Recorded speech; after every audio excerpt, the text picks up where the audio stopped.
প্রিয় দর্শক, আসসালামু আলাইকুম। আমি doctor Bazlur Rahim Ripon, Medico physiotherapy centre, রেস্টিপাড়া, টাঙ্গাইল থেকে আপনাদের সবাইকে জানাচ্ছি শুভেচ্ছা। প্রিয় দর্শক, অনেক রোগী তাদের কমপ্লেইন থাকে যে আমাদের এই যে কনুইয়ের এই যে বাহিরের অংশে, এই বাহিরের অংশে প্রচন্ড ব্যথা থাকে এবং এই ব্যথা কোনো কোনো সময় কনুই থেকে একটু নিচের দিকে নেমে হাতের দিকে নেমে আসে।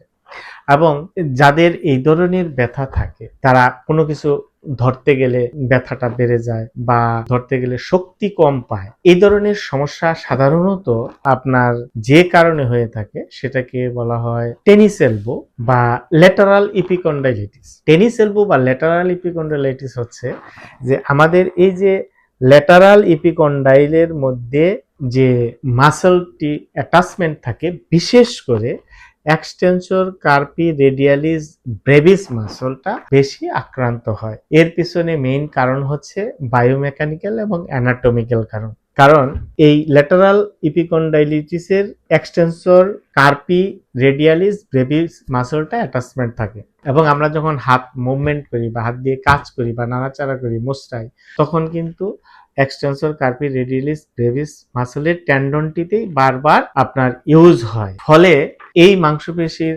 টেন্ডনটিতেই এই ইনজুরিটা বেশি হয়। এখানে যেটা হয় যে যারা একই কাজ বারবার করতে থাকে, অর্থাৎ রিপিটেড ইউজ যখন হয়, তখন আমাদের এই জায়গাটিতে অর্থাৎ ইপিকন্ডাইল রিজনের মধ্যে মাইক্রোট্রমা হয়, যে মাইক্রোট্রমা আপনার হিলিং প্রসেস খুব একটা কাজ করে না। ফলে আপনার কি হয় যে এখানে এক ধরনের ডিজেনারেশন হয়, অর্থাৎ কোলাজেন ডিসঅর্গানাইজড হয়ে ডিজেনারেশন হয়।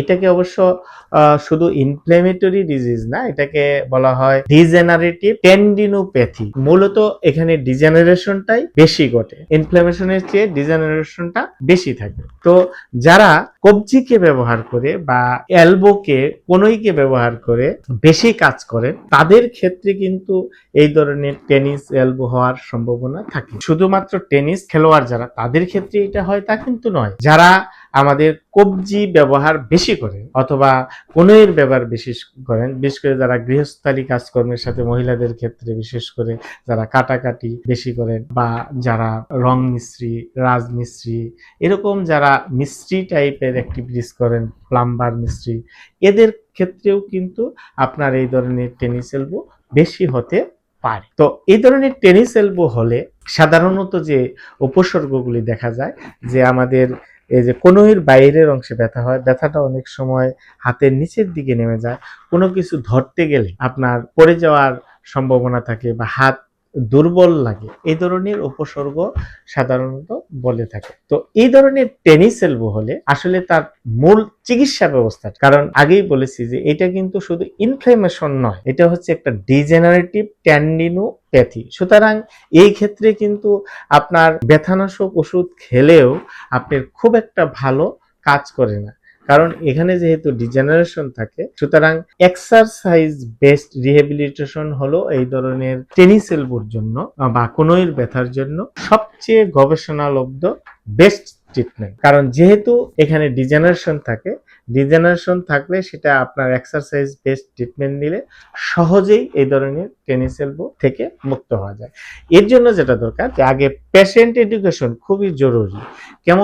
যেমন যে কাজগুলি করলে আপনার ব্যথাটা বাড়ে সেই কাজগুলিকে কমাতে হবে। এখানে রিলেটিভ রেস্টের কথা বলা হয়। রিলেটিভ রেস্ট বলতে বোঝায় যে কমপ্লিটলি বিশ্রামে রাখা যাবে না, এখানে এমন একটা অবস্থায় রাখতে হবে যে যে কাজগুলি করলে ব্যথা হয় সেই কাজগুলি পরিবর্তন করা অথবা আপনার কাজগুলি কমিয়ে আনা। ফলে আপনার একদম রেস্ট থাকলে তাহলে কিন্তু এটা হিলিং প্রসেসটা ডিলে হবে। আরেকটি ইম্পর্টেন্ট বিষয় হলো যে আপনার এখানে গ্রেডেড লোড ম্যানেজমেন্ট, অর্থাৎ ধীরে ধীরে আপনার আস্তে আস্তে আপনার কাজের গতিকে বাড়াতে হবে। 2 নাম্বার যে বিষয় সেটি হচ্ছে এক্সারসাইজ, বিশেষ করে ইসেন্ট্রিক স্ট্রেংথেনিং এক্সারসাইজ এই ধরনের টেনিস এলবোর জন্য খুবই কার্যকরী, এবং স্ট্রেচিং এক্সারসাইজ, বিশেষ করে রিস্ট এক্সটেনসর মাসলগুলিকে স্ট্রেচিং করা এবং ধীরে ধীরে আস্তে আস্তে আইসোমেট্রিক এক্সারসাইজ এবং যখন ব্যথাটা আরো কমতে থাকে তখন প্রোগ্রেসিভ স্ট্রেংথেনিং এক্সারসাইজ দেওয়া যেতে পারে। এবং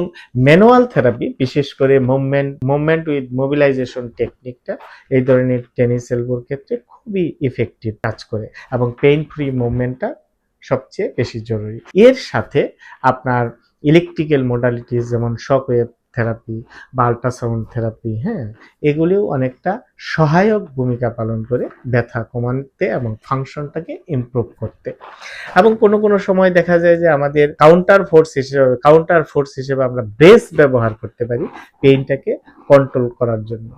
তো আমরা এইভাবে যদি সঠিক ফিজিওথেরাপি চিকিৎসা নিয়ে আমরা এটাকে রিহ্যাব করি তাহলে কিন্তু সহজেই আপনার ব্যথাটা কমে যাবে, হাতের ফাংশনটা বেড়ে যাবে এবং আপনার রেঞ্জ অফ মুভমেন্টটা ঠিক থাকবে এবং কোয়ালিটি অফ লাইফটা ইমপ্রুভ হবে। সুতরাং প্রিয় দর্শক, আপনারা যারা এই ধরনের কনুইয়ের ব্যথায় ভুগছেন, ওষুধ খাচ্ছেন, আপনার ব্যথা কমতেছে না, দিন দিন আপনার হাতের ফাংশন কমে যাচ্ছে, হাত দুর্বল হয়ে যাচ্ছে, রেঞ্জ অফ মুভমেন্ট কমে যাচ্ছে, তাদের জন্য পরামর্শ আপনি একজন বিশেষজ্ঞ ফিজিওথেরাপি চিকিৎসকের পরামর্শ নিতে পারেন।